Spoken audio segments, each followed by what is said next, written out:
The press conference ended, but the tension in the air lingered. Reporters filed out of the room, their voices buzzing with excitement as they debated what had just unfolded. Some praised Karoline Leavitt for her sharp response to Kaitlan Collins, while others questioned whether her frustration had undermined her authority. Cameras clicked and whirred as journalists jostled to get one last shot of Karoline before she disappeared behind the heavy doors leading to the private chambers of Liberty 7. Inside, Karoline exhaled deeply, leaning against the wall for a moment. Her polished exterior began to crack slightly as the adrenaline drained from her system. She closed her eyes, replaying the confrontation in her mind. Kaitlan's relentless questioning had been maddening, almost suffocating. For every answer Karoline gave, Kaitlan found a way to twist it into doubt or accusation.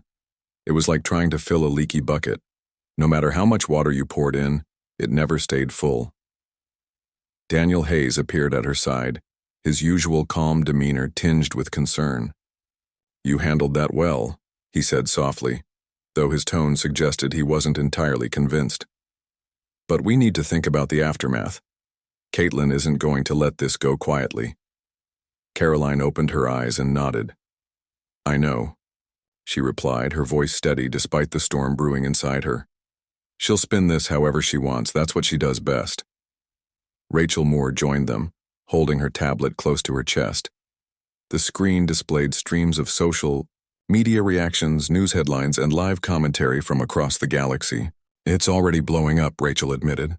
"People are calling it everything from brilliant to reckless. And Kaitlan's network is spinning it hard. They're framing you as defensive and evasive." Karoline frowned but didn't respond. Immediately. Instead, she walked over to a small table where a pot of coffee sat waiting. Pouring herself a cup, she took a slow sip, savoring the bitter warmth as it spread through her body.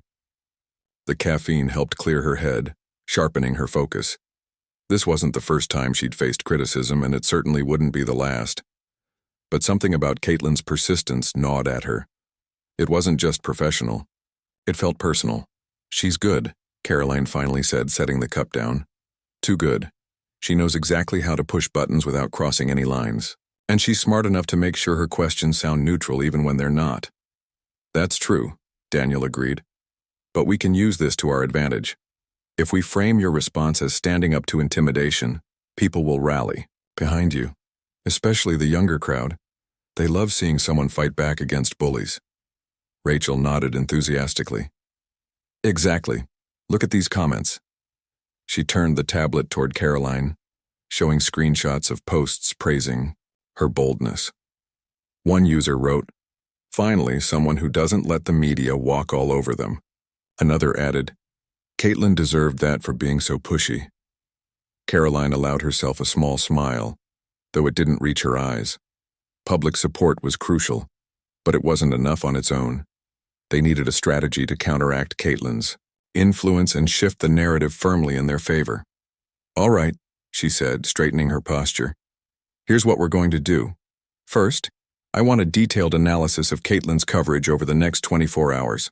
Track every angle she takes and identify patterns. Second, prepare a statement for me to release tomorrow morning. Keep it short and direct. Acknowledge the tension, but emphasize our commitment to diplomacy. Finally, find allies who can vouch for us publicly. We need voices outside our team to reinforce our message." Daniel and Rachel exchanged quick glances before nodding in agreement. Both understood the stakes. The Valari situation was delicate, and any misstep could tip the balance toward conflict. With tensions already high, Kaitlan's provocations posed a real threat, not just to Karoline's reputation, but to the fragile peace they were trying to build. Later that evening, Karoline retreated to her quarters aboard Liberty 7. The key room was modest yet functional, with a large window offering a breathtaking view of Earth far below. Stars twinkled in the distance, their light undisturbed by the chaos unfolding on the station. Karoline stood by the window, gazing out at the planet she was fighting to protect. It was moments like these that reminded her why she had taken this job in the first place. Her thoughts were interrupted by a soft knock at the door. Opening it, she found Alex Monroe standing there, looking slightly sheepish. "Sorry to bother you," he said, holding up a recorder. "I wanted to get your perspective on what happened earlier. Off the record, of course." Karoline hesitated for a moment before stepping aside to let him in. Alex was different from most reporters, less aggressive, more thoughtful. He had covered interstellar politics for years and often provided nuanced insights that others missed. Still, inviting him into her personal space felt risky. "Make it quick," she said, sitting down on the edge of her bed. "I've got a lot on my plate tonight." Alex nodded and switched on the recorder. "Fair enough. So, what was going through your mind when Kaitlan kept hammering you with those questions?" Karoline sighed, leaning back against the wall. "Honestly, frustration. Not because of the questions themselves, they were valid points, but because of how she framed them. Every answer I gave was twisted into something else. It felt like no matter what I said, it wouldn't satisfy her. And yet your comeback was pretty memorable," Alex pointed out with a grin. "Join me in the negotiation chamber that's going to be quoted for weeks." Despite herself, Karoline chuckled. "Yeah, well, sometimes you just snap. I wasn't planning to say that, but it felt right in the moment." Alex leaned forward, his expression turning serious. "Do you think it'll hurt you in the long run? Or help?" "It's too early to tell," Karoline admitted. "Public opinion is fickle. Right now, people seem to like the idea of standing up to someone like Kaitlan. But if tensions with the Veilari escalate, they might turn on me for coming across as confrontational." Alex nodded thoughtfully. "Makes sense. Either way, you've got guts. Most people would have crumbled under that kind of pressure." "Thanks," Karoline said dryly. "I'll take that as a compliment." They talked for a few more minutes before Alex packed up his recorder and left. As the door closed behind him, Karoline felt a strange mix of relief and unease. Talking to Alex had been cathartic, but it also reminded her of how closely everyone was watching her every move. Meanwhile, back on Earth, Kaitlan Collins sat in her office reviewing footage of the press conference. Her desk was cluttered with papers, sticky notes, and half-empty coffee cups. On the screen in front of her, Karoline's face loomed large, her expression shifting between composed professionalism and barely contained irritation. Kaitlan rewound the video to the moment when Karoline snapped. "Join me in the negotiation chamber," she muttered to herself, smirking. Classic deflection. She couldn't handle the heat, so she tried to turn it around on me. Picking up her phone, Kaitlan dialed a number. "Hey, it's me," she said when the call connected. "We're running with the story tonight. Focus on how defensive she got, and don't hold back. People eat this stuff up." As she hung up, Kaitlan leaned back in her chair, a satisfied smile spreading across her face. She knew the game better than anyone. Keep pushing until the cracks start to show. And based on today's performance, Karoline Leavitt had plenty of cracks to expose. Back aboard Liberty 7, Karoline lay awake in bed, staring at the ceiling. Sleep eluded her as her mind raced with possibilities. What would Kaitlan write next? How would the public react? Most importantly, how could she ensure that her message of peace and cooperation didn't get lost in the noise? Tomorrow would bring new challenges, but for now, all she could do was brace herself and hope for the best. The room was alive with the hum of anticipation. Reporters shuffled in their seats, adjusting ties and smoothing skirts as they waited for the press conference to begin. The walls were lined with screens displaying live feeds from across the galaxy, flickering with images of distant stars, alien landscapes, and the sleek curves of spacecraft. Lights hung low from the ceiling, casting a soft glow over the rows of journalists eager to capture the latest news about humanity's fragile relationship with the Veilari, an enigmatic alien race that had recently entered into tense negotiations with Earth. At the center of it all stood Karoline Leavitt. She adjusted the collar of her silver suit, its reflective surface shimmering faintly under the artificial light. Her hair was pulled back into a tight bun, giving her an air of professionalism that matched the gravity of the moment. To anyone watching, she appeared calm and composed, but inside, she felt the weight of responsibility pressing down on her shoulders. This wasn't just another routine briefing. This was a chance to shape public perception, and possibly even prevent a war. Karoline glanced at the crowd before her.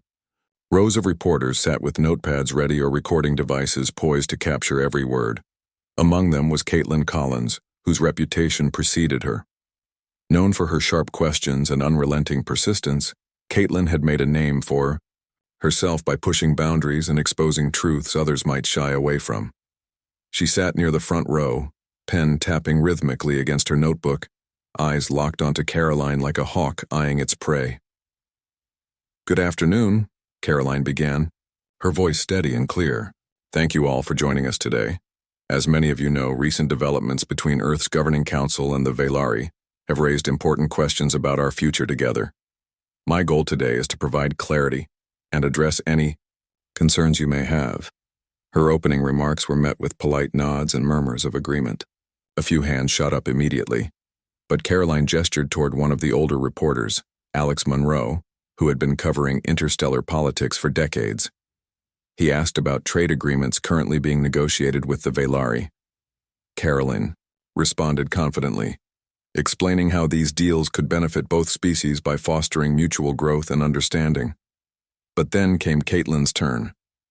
Her hand shot up like a flagpole snapping erect in a sudden gust of wind.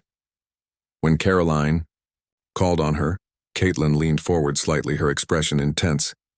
"Ms. Leavitt," she began, her tone measured but probing, "do you believe humanity is truly prepared for the possibility of conflict with the Velari?" It was a loaded question, designed to provoke rather than inform. Karoline hesitated only briefly before answering. "While we remain hopeful for peaceful resolutions, it's essential to acknowledge that tensions exist. Our focus remains on diplomacy, but preparation is always prudent when dealing with unknown variables." Kaitlan nodded thoughtfully, though there was a glint in her eye that suggested she wasn't satisfied. Before Karoline could move on to the next reporter, Kaitlan spoke again. "And yet, Ms. Leavitt, given the increasing frequency of border skirmishes, doesn't it seem likely that war may be inevitable? How can we trust your assurances when incidents continue to escalate?" Karoline took a deep breath, forcing herself to stay calm. She knew what Kaitlan was doing, trying to corner her into making a statement that could be twisted later. Still, she answered diplomatically. "Escalation does not equate to inevitability. Every effort is being made to de-escalate tensions through dialogue and cooperation. We must prioritize peace above all else." But Kaitlan wasn't done. She raised her hand again almost instantly. "Forgive me, Ms. Leavitt, but I need to clarify something. Are you saying that humanity should ignore the warning signs and blindly hope for the best? Isn't that reckless?" A murmur rippled through the audience. Some reporters scribbled furiously in their notebooks, while others exchanged uneasy glances. Lisa Grant, sitting 2 rows behind Kaitlan, whispered to her colleague, "She's really laying it on thick, isn't she?" Her companion shrugged, clearly unsure whether to admire Kaitlan's tenacity or cringe at her relentlessness. Karoline felt her patience wearing thin. She tried to pivot the conversation, addressing other topics such as cultural exchange programs and technological collaborations with the Velari. But no matter where she steered the discussion, Kaitlan found a way to loop back to the same theme: war. Each time, she rephrased her question slightly, framing it differently to keep Karoline on edge. "Ms. Leavitt," Kaitlan pressed during one particularly heated exchange, "how do you respond to critics who say your diplomatic approach leaves Earth vulnerable to attack?" Karoline clenched her jaw, her fingers tightening around the edges of the podium. Critics are entitled to their opinions, but facts speak louder than speculation. Diplomacy has already yielded tangible results, including reduced hostilities along contested borders. And yet, Kaitlan countered without missing a beat, the Velari haven't fully committed to disarming their fleets. Doesn't that suggest they're planning for worst-case scenarios too? The room grew quieter, the tension palpable. Other reporters seemed torn between admiration for Kaitlan's doggedness and discomfort at how aggressively she was pursuing the line of questioning. Even Alex Monroe raised an eyebrow, silently wondering if Kaitlan might be crossing a line. Finally, after what felt like an eternity, Karoline decided enough was enough. She straightened her posture, her gaze locking onto Kaitlan with unwavering intensity. "Ms. Collins," she said, her voice cutting through the silence like a blade. "If you're so convinced that conflict is imminent, perhaps you'd care to join me in the negotiation chamber. I'm sure the Velari would appreciate hearing your perspective firsthand." Gasps erupted throughout the room. Cameras flashed wildly as everyone scrambled to capture the moment. Kaitlan blinked, momentarily caught off guard before recovering her composure. "I appreciate the offer," she replied coolly, though there was a hint of defensiveness in her tone. "But my role here is to ask the tough questions, not to take sides." Karoline didn't respond right away. Instead, she held Kaitlan's gaze for a few seconds longer, letting the weight of her words sink in. Then, with a slight nod, she turned her attention back to the rest of the room. "Let's move on," she said firmly, signaling that the topic was closed, for now. As the press conference continued, the atmosphere remained charged. Reporters fired off more questions, though none quite matched the intensity of Kaitlan's earlier barrage. By the time the session ended, Karoline felt drained but resolute. She had weathered the storm, but she knew the fallout from this confrontation would linger long after the cameras stopped rolling. Backstage, Daniel Hayes greeted her with a mixture of concern and admiration. "That was bold," he said carefully, choosing his words with precision. "Do you think it'll help or hurt us in the long run?" Karoline sighed, running a hand through her hair as she allowed herself a rare moment of vulnerability. "Honestly, I don't know. But sometimes you have to stand your ground, even if it means ruffling a few feathers." Rachel Moore joined them shortly afterward, clutching a tablet filled with real-time analytics. "Public reaction is mixed," she reported. "Some people love how you handled her, while others think you came across as defensive. Either way, it's trending everywhere." Karoline nodded, absorbing the information. "Then let's make sure we control the narrative moving forward," she said decisively. "Because if there's one thing I've learned today, it's that we can't afford to let someone else dictate our story." With that, the trio set to work crafting their next steps, knowing full well that the battle for hearts and minds was far from over. The next morning, Karoline Leavitt woke up earlier than usual. The station's artificial sunrise streamed through her window, casting a soft golden glow across the room. She sat on the edge of her bed for a moment, staring at the floor as she gathered her thoughts. Today would be critical. Kaitlan Collins's article had gone live overnight, and already it was causing waves. Social media feeds were flooded with reactions, some supportive, others harshly critical. Karoline knew she couldn't afford to let this spiral out of control. After showering and dressing in a fresh suit, a deep navy blue this time, she headed to the strategy room, where Daniel Hayes and Rachel Moore were already waiting. The large table in the center was covered with tablets, holographic displays, and scattered notes. Rachel looked up as Karoline entered, her expression tense but determined. "It's bad," Rachel said bluntly, pushing one of the tablets toward Karoline. On the screen was a headline from Kaitlan's network. "Karoline Leavitt loses cool under pressure. Is she fit to lead?" Below it was a montage of clips from the press conference, edited to highlight every pause, stutter, or hint of frustration in Karoline's responses. The accompanying article painted her as defensive and unprepared, accusing her of dodging questions about humanity's readiness for war. Karoline scanned the article quickly, her jaw tightening. "This is exactly what I expected," she said, setting the tablet down. "She's trying to paint me as someone who can't handle tough situations." Daniel nodded grimly. "And it's working, at least with some people. Public sentiment is split. A lot of younger viewers are defending you, saying you stood your ground against an aggressive journalist. But older audiences, especially those who rely on traditional news sources, are eating this up. They see Kaitlan as credible." Karoline sighed, rubbing her temples. "We need to counteract this narrative fast. What's our plan?" Rachel tapped her tablet, pulling up a series of graphs and charts. "First, we release your statement today. We've tweaked it slightly to focus more on transparency and accountability. You'll acknowledge the tension from yesterday, but reiterate your commitment to diplomacy. Second, we're reaching out to key influencers, political analysts, retired military leaders, even celebrities, who can speak positively about your approach. Third, she hesitated, glancing at Daniel. Third, Daniel continued, picking up where Rachel left off. We prepare for another round of interviews. Not just with friendly outlets, we go straight into the lion's den. Offer yourself for an exclusive interview with Kaitlan's network. Turn their platform against them. Karoline raised an eyebrow. You think that's wise? Won't it just give her more ammunition? Not if we play it right, Daniel replied. If you go on her show, you'll have a chance to address her accusations directly. And if you stay calm and composed, it'll make her look petty by comparison. Plus, it shows confidence. People respect that. Karoline considered this for a moment before nodding slowly. All right, let's do it.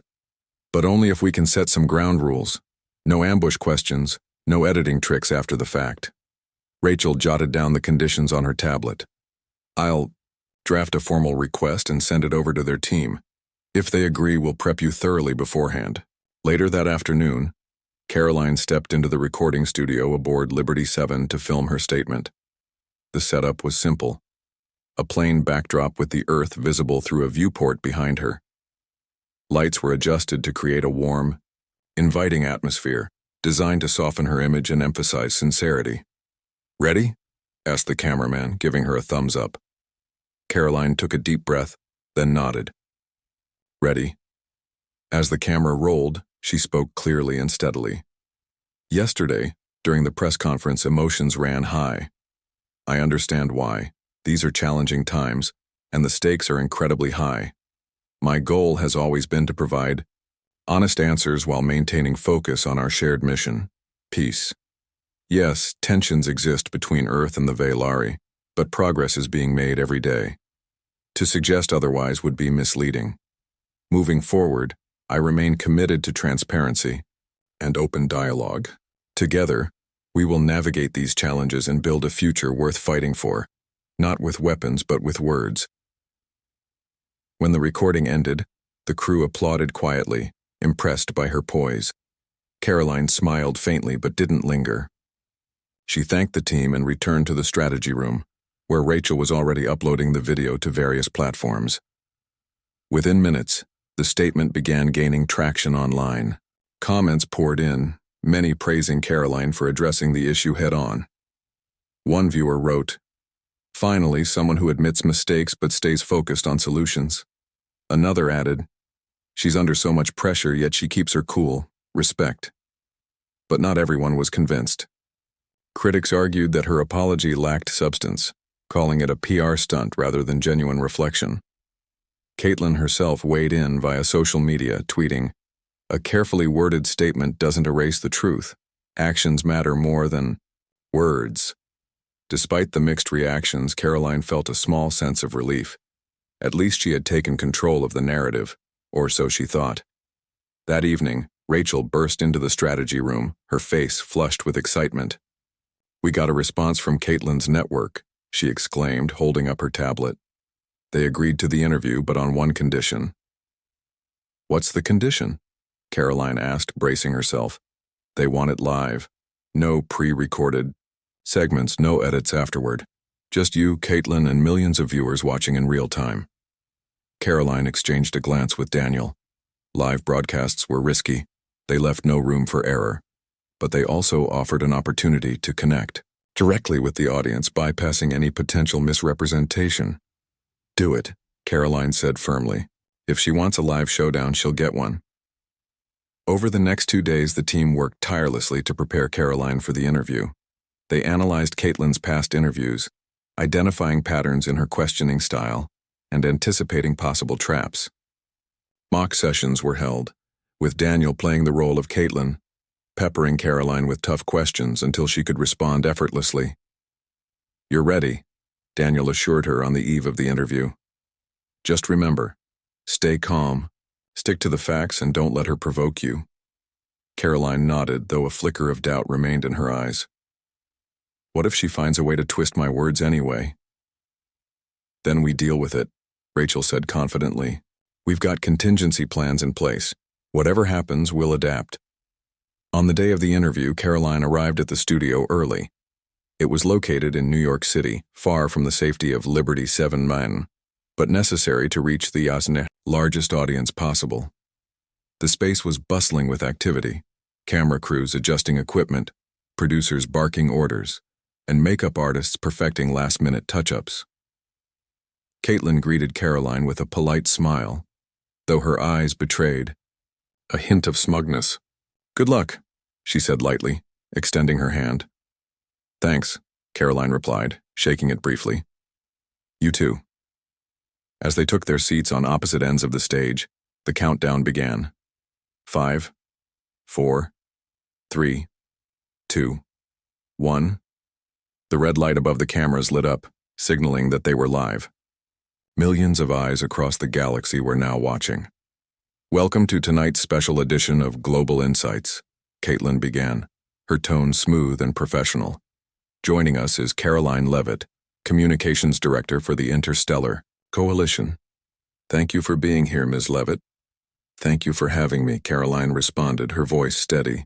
"I'm looking forward to addressing the concerns of your viewers." Kaitlan wasted no time diving into the questions. "Let's start with the obvious. During your recent press conference, you seemed frustrated when asked repeatedly about humanity's preparedness for conflict with the Velari. Do you regret your response?" Karoline leaned forward slightly, meeting Kaitlan's gaze. "Not at all. Frustration comes from caring deeply about something. In this case, ensuring that we avoid unnecessary conflict. My frustration wasn't directed at the questions themselves.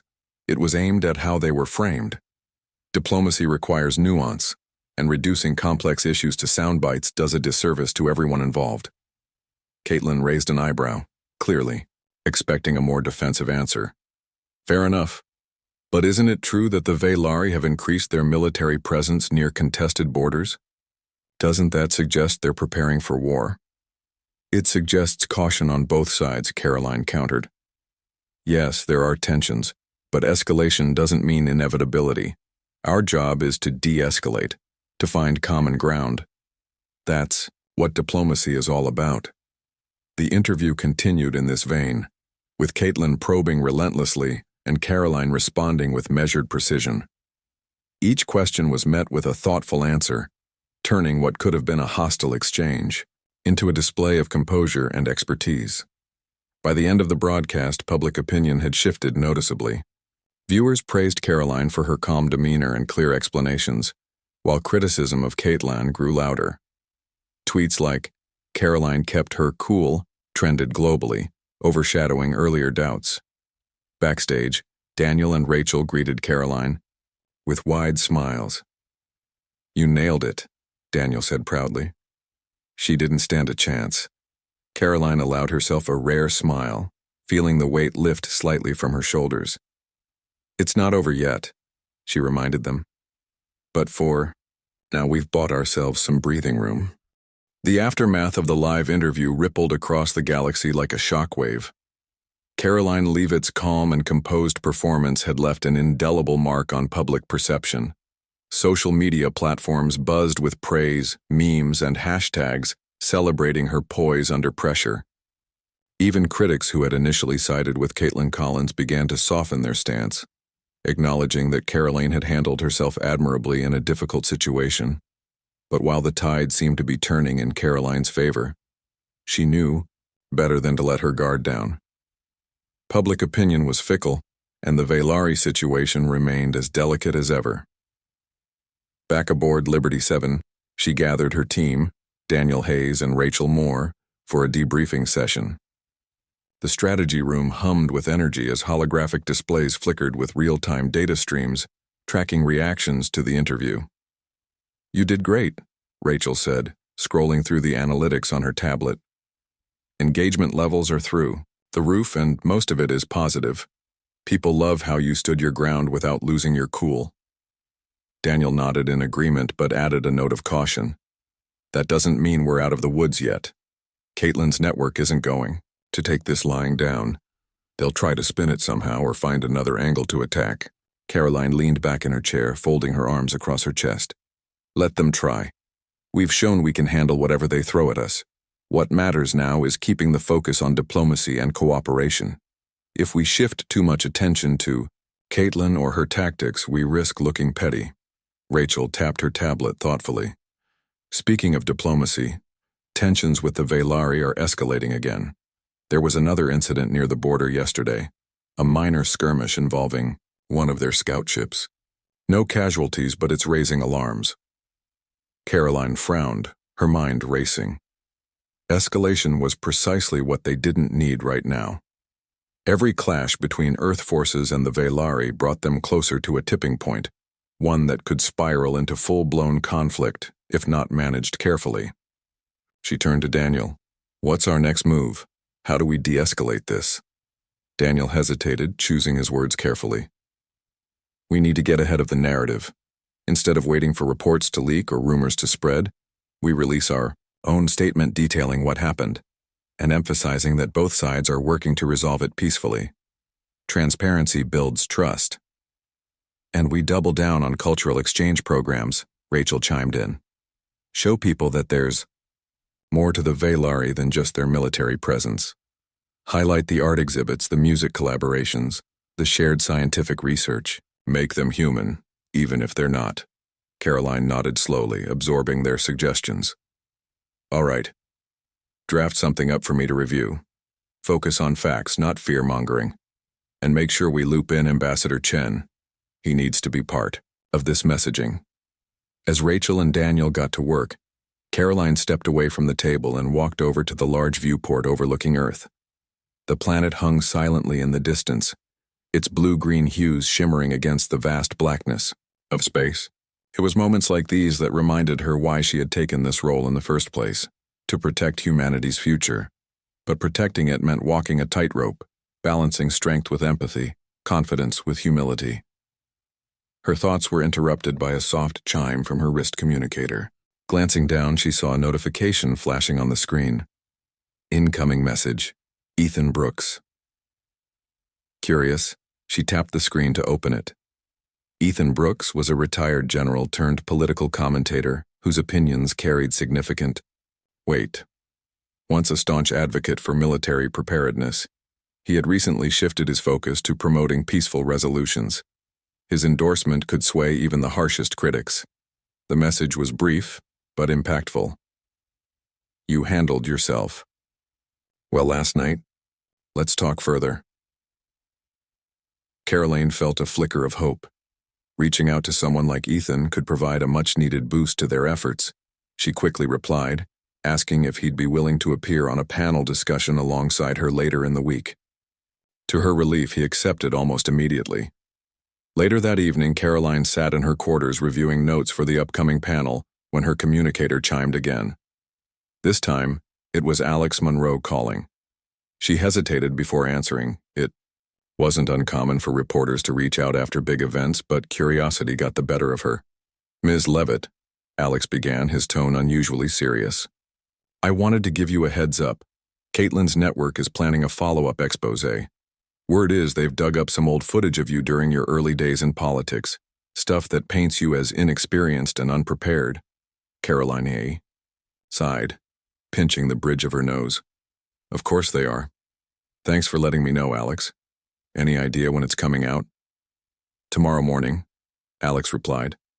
They're timing it to coincide with the panel discussion, hoping to undermine your credibility beforehand. Perfect timing, Karoline muttered sarcastically. After a pause, she added, Thanks for the tip. I owe you one. No problem, Alex said. Just be ready. They're pulling out all the stops this time. After ending the call, Karoline stared at the wall for a moment, processing the information. Old footage could indeed be damaging, especially if taken out of context, but panicking wouldn't help. She needed a plan, and fast. She called Daniel and Rachel back into the strategy room. Change of plans, she announced as they entered. Kaitlan's network is releasing something tomorrow morning designed to hurt us before the panel. We need to get ahead of it. Daniel groaned, running a hand through his hair. This just keeps getting worse. What's the play? Rachel asked, already pulling up search algorithms to track potential leaks. We preempt them. Karoline said firmly. Tonight I release a video addressing my past directly. Acknowledge any mistakes, explain how I've grown, and tie it back to why experience matters in situations like this. If we strike first, their expose loses its punch. Rachel nodded, approvingly. Smart move. People respect authenticity. If you own your story, they can't use it against you. By midnight, the video was ready. In it, Karoline spoke candidly about her early career, admitting that she hadn't always gotten everything right. When I first started in politics, I made mistakes, plenty of them. But those experiences taught me valuable lessons about resilience, adaptability, and the importance of listening. Today, I bring those lessons to every decision I make because I know what's at stake. Humanity's future depends on leaders who can learn, grow, and unite, not divide. The video went live at dawn, hours before Kaitlan's expose aired. Predictably, the expose still generated headlines, but its impact was muted. Viewers praised Karoline for addressing the issue head-on, and many dismissed the expose as a desperate attempt to discredit her. The panel discussion took place 2 days later, in a grand auditorium filled with journalists, diplomats, and members of the public. Karoline sat alongside Ethan Brooks and several other experts, fielding questions about the Veilari negotiations. When asked about the recent skirmishes, she responded with clarity and conviction. Every interaction with the Veilari teaches us something new, she explained. Yes, there are challenges. Yes, there are misunderstandings. But instead of seeing these as obstacles, we should view them as opportunities, to learn, to adapt, and to build bridges where none existed before. Ethan chimed in, lending his support. Karoline's approach is exactly what we need right now. Strength isn't just about force. It's about patience, persistence, and the willingness to listen. Those qualities will serve us far better than aggression ever could. The audience erupted into applause, and Karoline felt a wave of relief wash over her. For the first time, in weeks it seemed like they were finally gaining traction. Back aboard Liberty 7. That evening, Karoline allowed herself a rare moment of quiet reflection. She stood by the viewport once more, gazing at Earth below. Despite the setbacks and challenges, progress was being made. Public sentiment was shifting, diplomatic efforts were advancing, and even former skeptics were beginning to see the value in her approach. But as she watched the stars twinkle in the distance, she reminded herself of one simple truth. The fight wasn't over. Not yet. Weeks passed, and the galaxy seemed to settle into a fragile rhythm. The skirmishes between Earth's forces and the Veilari had quieted, though tensions still simmered beneath the surface. Karoline Leavitt found herself caught in a whirlwind of diplomatic meetings, press briefings, and late-night strategy sessions aboard Liberty 7. Each day brought new challenges, but also small victories, signs that her efforts were slowly paying off. The public's perception of her had shifted dramatically since the live interview with Kaitlan Collins. Where once she had been seen as defensive or evasive, she was now viewed as a steady hand guiding humanity through uncertain times. Social media feeds lit up with praise after every successful negotiation or cultural exchange event. Memes featuring her composed responses to tough questions became viral sensations, turning her into an unlikely symbol of resilience. But Karoline knew better than to let the praise go to her head.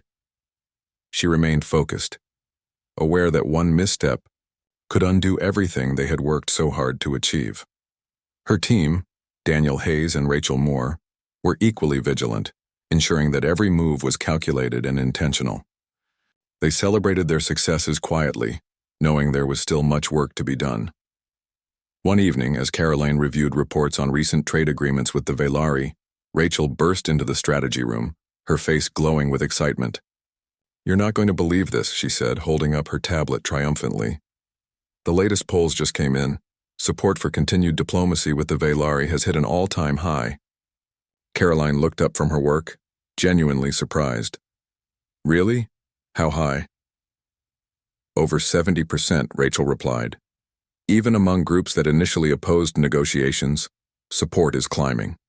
People are starting to see the benefits of working together instead of fighting. Daniel joined them, nodding approvingly. It's because of everything you've done.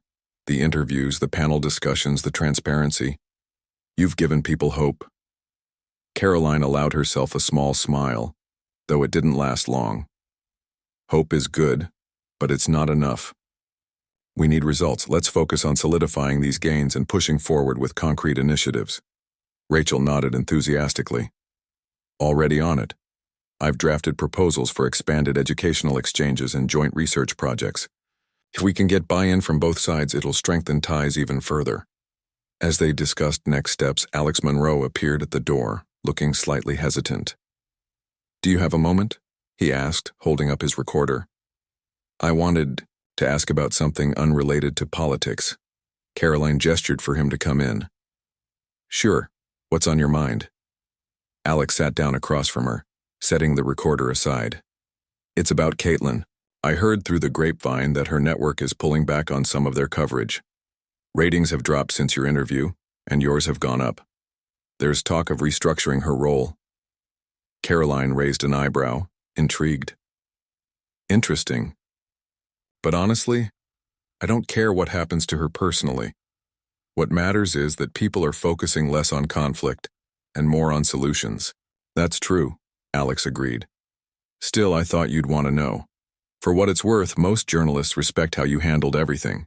Even Kaitlan privately admitted, off the record, that you played it smart. Karoline chuckled softly. Well, that's progress, I suppose. Later that week, a breakthrough occurred during negotiations with the Veilari. After months of painstaking discussions, both sides reached a tentative agreement to establish a neutral zone along contested borders. This buffer region would serve as a shared space for scientific collaboration, cultural events, and peaceful dialogue. It was a monumental step toward preventing future conflicts.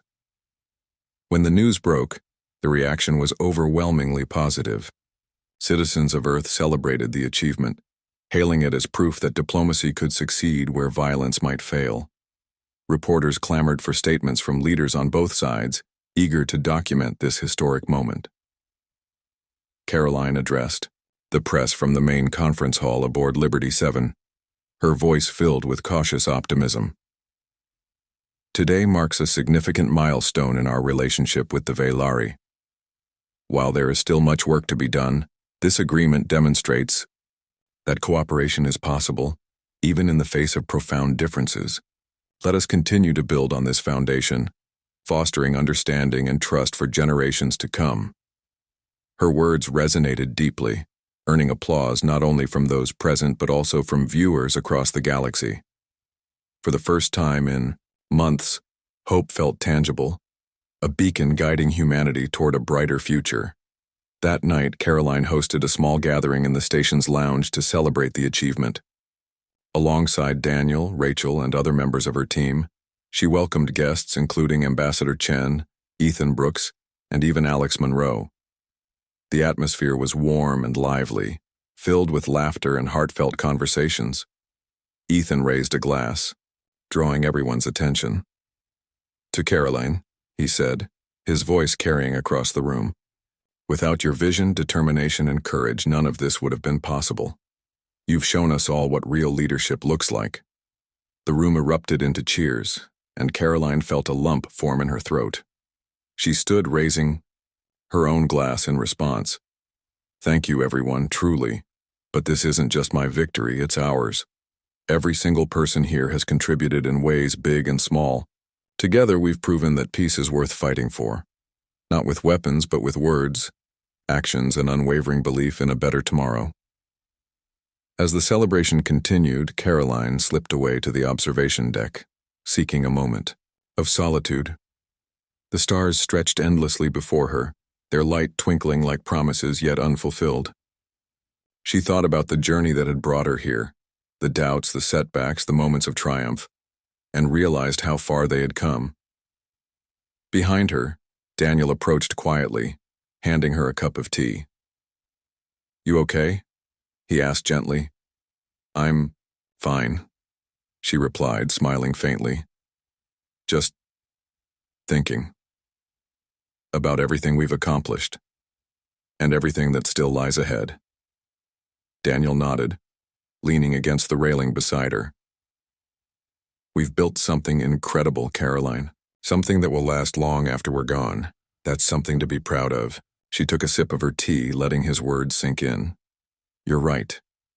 And no matter what happens next, we'll keep moving forward. Because that's what leaders do. They lead. Even when the path is unclear. They stood in silence while watching the galaxy spin silently in the vastness of space. Challenges undoubtedly awaited them. New disputes, unforeseen crises, and endless uncertainties. But Karoline felt ready to face them. With her team by her side and the support of millions behind her, she knew they could overcome anything. In that moment, as the lights of distant stars reflected in her eyes, Karoline Leavitt felt a profound sense of purpose. Humanity's future was far from perfect, but it was theirs to shape, and she intended to ensure it was one worth striving for.